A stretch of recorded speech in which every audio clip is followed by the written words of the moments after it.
Sunderland crash out of the Carabao Cup. We look ahead to the up-and-coming games against QPR and Sheffield United. Some important safety updates around the Stadium of Light, and an update on the home and away new shirts. Hello everyone, welcome to another Wayne's Weekly Roundup. First of all, I'd just like to wish everybody a National Happy Mackem Day. Great day for all us Mackems. Sun shining, looking ahead to the game tomorrow. But first of all, during the week we exited the Carabao Cup at the first round stage.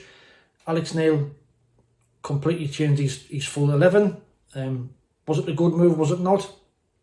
I think possibly it might prove to be a good move as the season moves on, but you know, at the time it was a very poor performance. The players that he brought in, he'll have been looking for some more effort from them. He did kind of touch on after the game that he wasn't too harsh on the players, but I think deep down he'll have been frustrated at what he's seen, with possibly only Jack Diamond to come up with any credit. Also, he praised the fans. He says they were absolutely magnificent. The 1,000, I think it was 1,005 that went down.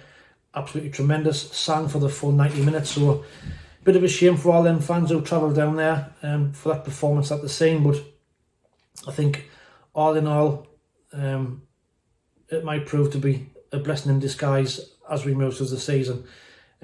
Moving on to Saturday then, QPR. Another tough test.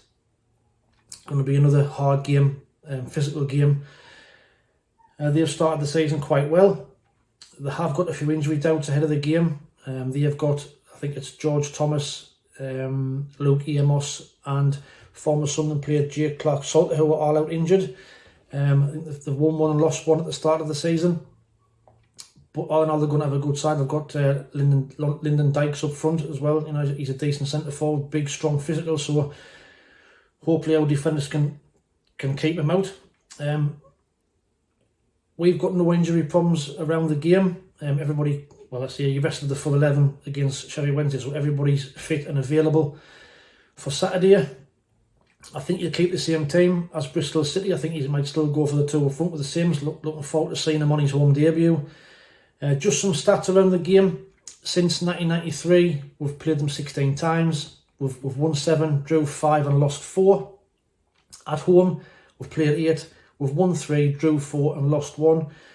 Apart from the League Cup penalty shootout win last season, we've not beaten them in the league since 2012. That was a 3-1 win at the stadium. Nicholas Bentner, James McLean and Stefan Sessegnon scored the goals. A little bit of trivia from that game: there was 3 former Sunderland players played for QPR that day.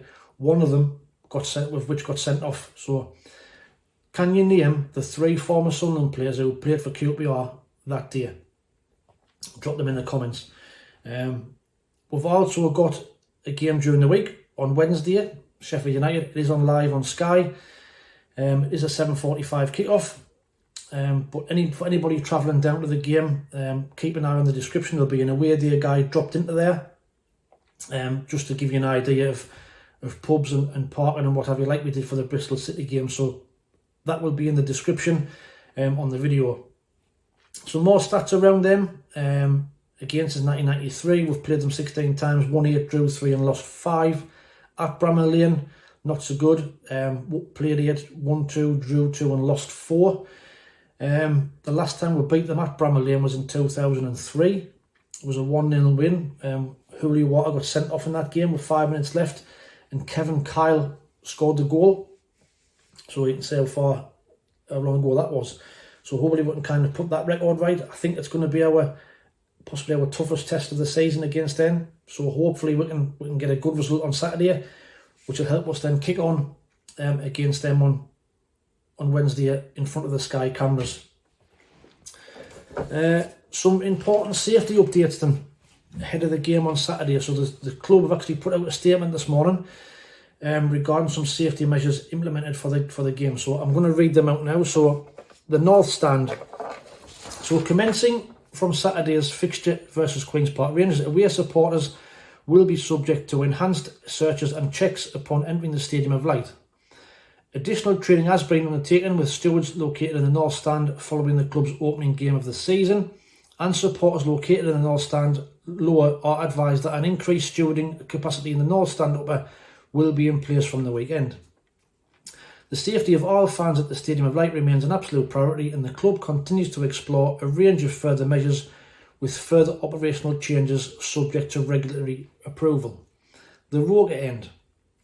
Throughout the 2021 season, a significant number of fans migrated into the Roker End from other areas of the stadium, and this regularly led to issues of overcrowding, persistent standing and antisocial behaviour. This was highlighted by the Sports Ground Safety Authority on 2 occasions, and is now formally written to the club to state that this has been classed a top priority and action must be taken to address the concerns outlined above. Supporters impacted by the migration of other fans have also contacted the club, and as a result, a consultation period has taken place between SAFC's safety department and supporters groups.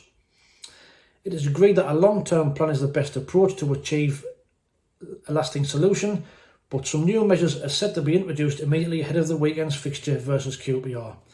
This includes securing the Roker End and its related turnstiles, concourses and walkways, which will now only be accessible to fans with a season card or ticket in the Roker End. Following the initial phase of activity outlined above, the second phase will include a collaborative process to evaluate the best option for addressing the SGSA's ongoing concerns, including the possibility of introducing safe standing. So that's the club's stance this morning. Also, following on from that, the Spirit of 37 met with the club on Monday, and the club have confirmed that they are exploring the option of putting the netting up in the North Stand as well. There's also going to be enhanced stewards along the back of the North Stand to try and deter people from throwing missiles. There's also going to be enhanced pyrotechnic detection dogs, very clever, ahead of the game as well. In other news, Alex Neil was asked about transfers. Again, very quiet, but he's confident that they will have some new players in before the end of the window, but nothing imminent and nobody travelling up for talks as we speak. He said he would have preferred the transfer window to be closed before the season started. You know, it's not really fair on a personal level for players to start the season with one club and then having to up sticks and move to another part of the country once the season's already started. It can be hard for them to fit in. So he said he would like it. He would prefer if we could get the transfer window to be closed before the season shut, but it is what it is. He was asked about Jack Diamond going out on loan, and he said no decision had been made as of yet, but he did say that anybody, or any young lad or any player who was not going to get game time in the first team would possibly be sent out on loan, but no firm decisions has been made. I'm guessing that'll have a reflection on how the rest of the transfer window goes. If we were to get another 2 or 3 players and including a centre forward, then Jack Diamond would probably be allowed to go out on loan. At this moment in time, he's probably our only backup striker to Ellis Sims and Ross Stewart, which is worrying. Ticket news: tickets are still available for our up-and-coming game at Stoke. We've been allocated around 2,600, so they are still available, but just to make a note, there'll be none available on the day. The ticket office will be open today, 10 till 5. It'll be open tomorrow, 9 till 3 ahead of the game. It'll be closed on Sunday. The club shop. So the club shop have said that they're anticipating to have more stock of the home and away shirts in before tomorrow. Have tried to contact the shop this morning, but didn't get any response. I couldn't get through, and I got no reply to the email I sent. But they were anticipating having more stock ahead of the game tomorrow. The shop is open today 10 till 5. It's open tomorrow between 10 and 6, but will be closed during the game. It'll be closed on Sunday. Don't forget to have your season card handy if you are in the shop to get your 10% discount. It isn't available online, as we know. Also hoping that the 10% discount will be in place for the concourse for food and drinks. It wasn't working against Coventry, but hopefully that's been fixed, and now that'll be in place for you to get your 10% discount off everything there. So that's kind of everything that we've done this week. In case you missed anything, like I said, don't forget to keep an eye on that away day guide for Sheffield United for Wednesday. Please like and subscribe to the channel. We've got some loads of new features on this year. Keep an eye for David's Match reaction after the game on Saturday. We've got the Sunday bunch on 6 till 7, and then Thursday night live at 7 till 8 next week.